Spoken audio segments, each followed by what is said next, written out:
So what he's doing here is he's taking our fermented wheat.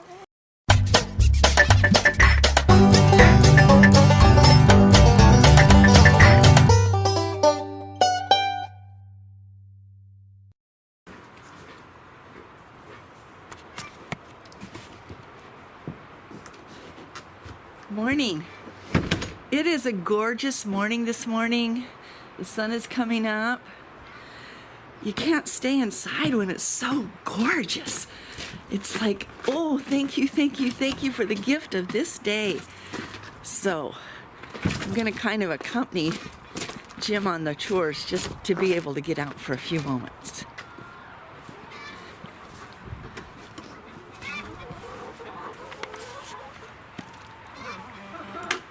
Good morning, chickens. Good morning, Jim. Good morning, Rhenda girl. So what he's doing here is he's taking our fermented wheat and he strains it right down into their deep bedding, and so the water goes into the area, and you can see they peck at it. He spreads it around each day in a different area, and then he puts it down into their pen, their little bowl there. And that's what they get. They have dry feed in their room, and then actually they forage most of the day. So they do not eat a lot of dry. You got going the wrong way, girl. So this day was just too pretty for me to stay inside. I couldn't do it. I'm looking at the frost on the grass and thinking this hose that I've turned on to give these guys water may not flow today. Yeah, there's a little bit of frost. I have a sticker in my boot. I gotta stop and take this sticker out of my boot. The grass looks good there. So I want you to see, their little chicken train. We moved it into a different area, and it goes all the way down there. This was the path that they were on before, and they went that way. And we left that on there because we really wanted them to work the ground, but this is where they were at for 2 days, and that'll just come right back. That's pretty great. So let's go see these girls. Actually, I'll put the...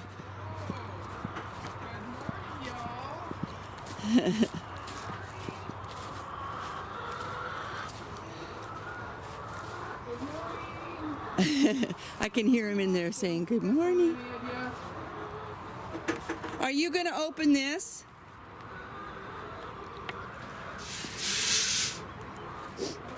I'm going to step across and go in this door here. Don't step on anybody. Just don't open it yet. Don't open it yet. Let me get the chickens doing outside. Craziness. Okay. There we go. Good morning. They're coming out their door. But girls, the food's on the inside. He's giving you food in there. Their little tray.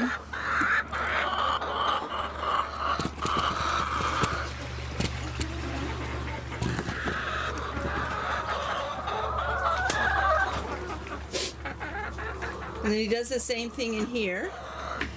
Now we've got new straw spread out in here on the deep bedding. And today, we finally get to mow the grass. It stopped raining enough. So we get to add nitrogen in here and then stir it all up. So excited to be able to do that. It's a hard job, so we can just do a little bit at a time.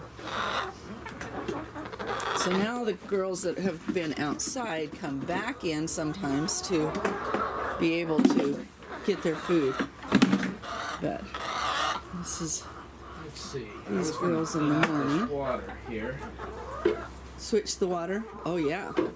Just gonna clean it out. Do you want me to hold this blue thing?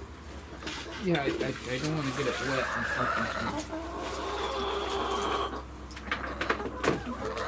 Oh, there's hardly any water in there. Time for new water. We need garlic and thyme. I have thyme I can put in. And do we have any eggs this morning? Not yet.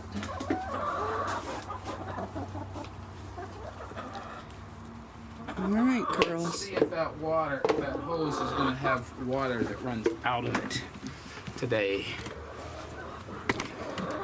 Like I say, I'm looking at the... Oh my goodness, it's so pretty. It won't.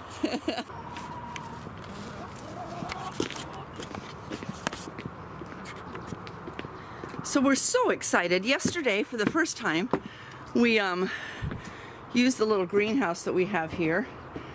And it's not the best greenhouse. We would love to build a little glass greenhouse right here on the deck. But it was also a lovely day, and so we took our tomato starts and a couple of other starts and put them in there and for the day, and they just heated up so beautifully. And then of course we took them back into the house at night because they needed to be back in the house.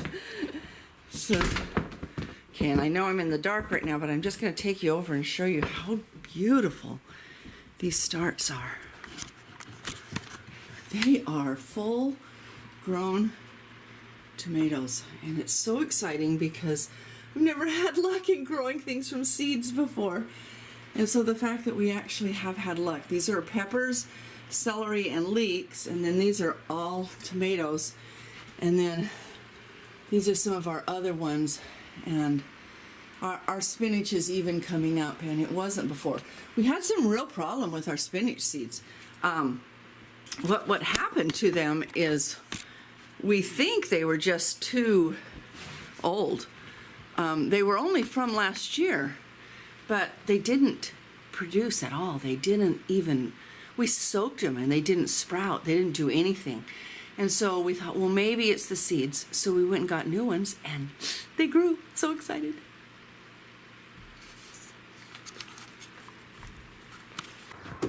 So one more thing we want to show you this morning is how we actually rotate our fermenting and how we do that.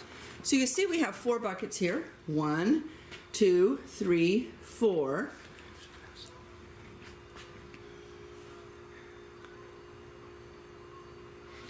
This is what we're using to ferment. This is from Azure. We actually are able to purchase it locally at one of our local farm stores. But you know, it's got all the right stuff. It's raw, no soy free. It's whole grain. It's organic. Omega packed. The price is not too bad. It's great, actually. So for the quantity of chickens that we have, I've come out. I need to add a little bit to that. So I do like a completely full scoop.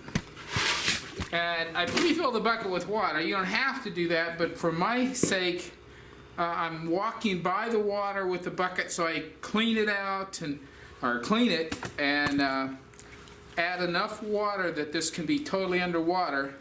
Then I come in and I put the scoop in. I keep my buckets rotated so that this is today's, and I always slide them this way. One, this is the next one, that's the next one. But this is tomorrow's. This is what I'll give them tomorrow. This will be the next day. And this so is what tomorrow's looks like. It's good mash. So they're sitting here 4 days fermenting. And we started this in our bathtub in the house because it was warm enough in there. Now that the weather's warmed up more, this is okay. But we can actually show a little bit of that. The first day it smells good. The third day, it doesn't smell good anymore. So. Well, it's not ever supposed to smell bad. It's just that when it's in your bathroom. Yeah, it's not a typical bathroom smell. So anyway, we moved out here. So this is a process. It gets it ready to go, and it gives the chickens a little bit more nutrition. But like I say, we spread just that 1 scoop out between our 32 chickens, and it seems they walk away from it to go and forage. So obviously they feel like they're getting plenty. But that's our process for that.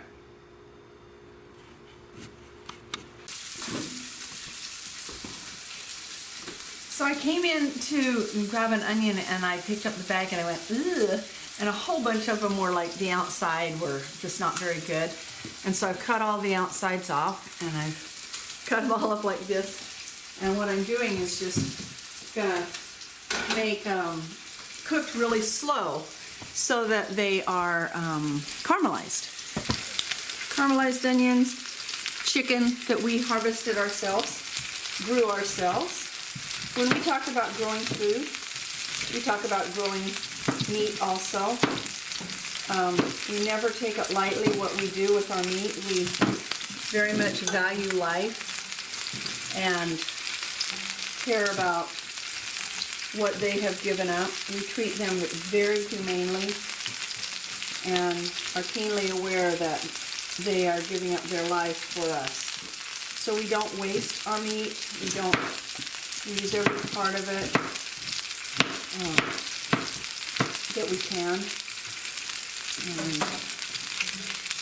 For the caramelized onions, I'm just going to cook them really, really slowly. I'm just sharing this with you so that you'll know that when you're using real food, you know, the definition is it's a food that will spoil, but you want to eat it before it spoils. So it doesn't have preservatives, it doesn't have all of those things in it to make it last long. So you have to utilize the food that you have in a good manner. You never want to eat spoiled food. You don't want to eat rancid food because it put more antioxidants into your body, or I'm sorry, the opposite. It'll put free radicals, which will attach and cause disease, attach to other cells. So we never put anything rancid in. I have a nose for rancidity. I can tell if nuts are rancid, flour's rancid, pasta's rancid. The other day I used some couscous at somebody's home, and as soon as I opened it, it smelled rancid, even though I looked at the date, and the date it wasn't expired yet. And so if you're smelling rancid food, do not use it. It's bad for your body. So there, I got all of these onions in here, like that. And I'm just going to put a lid on them and let them cook down really slowly.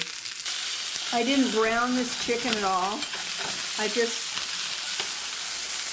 am letting it cook in a stainless steel pan. So it's sticking a little bit, but that's not a problem. I'm going to turn it over, and now I'm going to turn my fire way down. Put lots of seasoning on it, and then I'm going to simmer it in some coconut cream that I have left over. It's an organic coconut cream. So I'm going to simmer that and let it have some good flavor. In fact, I'm going to take a few of these onions and put right in here and let it cook with them just to give it a little bit better flavor.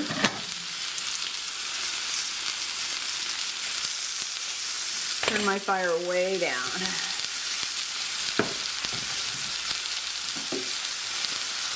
I like sage. It gives it a really good poultry flavor. I love to grow fresh sage, which I'm getting ready to plant the seeds for. But until then, I don't have it.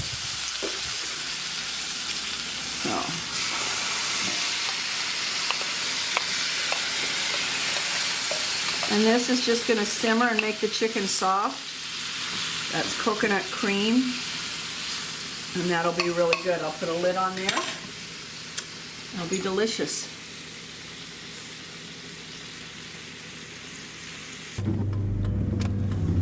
We are on our way to Eugene to pick up our other camera that kept turning off every time we tried to videotape.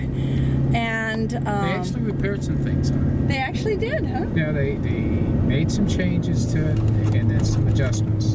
So. Okay.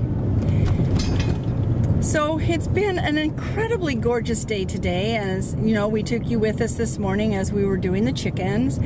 And then I took you into the kitchen with me as we made some onions. And by the way, that chicken. Oh my goodness. That chicken turned out incredible. I was wanting more when I was done. I know. I want to just elaborate just a little bit on yesterday's, or 2 days ago, when we were talking about leptin and insulin. So when you have leptin resistance, I want you to understand that, first of all, leptin resistance is caused by several things, and we haven't gotten into all of them. One of them is an overabundance of carbohydrates and processed foods that have all of the other carbohydrates and things in them, and stress, lack of sleep, all of that. With the cortisol, we haven't gotten into that yet, but that also makes the leptin resistant because it all makes insulin come more. Makes the leptin resistant? Makes the leptin resistant because it is pushing out more insulin. And with more insulin, two things happen. Your body becomes resistant to insulin, and your leptin becomes resistant because of too much insulin. So it's boom, boom. And I want you to understand this one concept. When you are leptin resistant, you have no energy, you do not want to get up and move or do anything, and you are hungry all the time. So just like the mouse that I explained, you want to eat and you don't want to move. That is why we say obesity is not your fault. However, it does not mean that there is nothing you can do about it. And we have put together 7 steps, and we've refined them since we started this, the 180 days. And I didn't bring the paper with me, so we're going to see if we can remember. And we're calling it, because we've got a 180-degree lifestyle change, we're calling this the 7 degrees of change. So the first one is eat real food. The second one is eliminate processed food. The third one is be cautious with your social eating and how you're eating out. The fourth one is exercise. The fifth one is stress management. The sixth one is, oh goodness, I'm going to have to come back to the sixth one. And the seventh one is paying it forward. Once you learn it, go and teach someone else about it. Wasn't the sixth one how to repair it? No. I'm going to have to come back to... Oh, no. Good grief. How could I forget the sixth one? The sixth one is the homesteading part. The gardening, the raising your own as much as you possibly can. That's that one. Or at least knowing how to... Or know how to do it, know how to find local food, knowing how to do that. So those are the 7 steps, the 7 degrees of change that we're going to be emphasizing. So we're going to go enjoy our trip right now.